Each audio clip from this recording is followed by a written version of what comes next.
कर्नाटकातील प्रसिद्ध पर्यटन स्थळ अबे फॉल्स परिसरामध्ये आज मुसळधार पावसामुळे धबधब्याचा प्रवाह प्रचंड वाढला आहे। या पावसामुळे हरंगी नदीमध्ये पाण्याची आवक वाढण्याची शक्यता आहे। त्याचा परिणाम पुढे केआरएस धरणातील पाणीसाठ्यावर देखील होण्याची शक्यता आहे।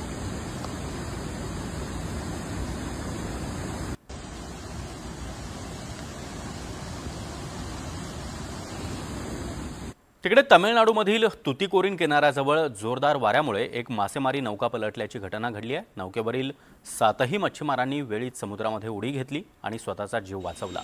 दरम्यान वेळीच जवळून जाणाऱ्या दुसऱ्या मासेमारी नौकेनं या सर्व मच्छीमारांना सुरक्षितपणे बाहेर काढलं, त्यामुळे कोणतीही जीवितहानी झाली नाही।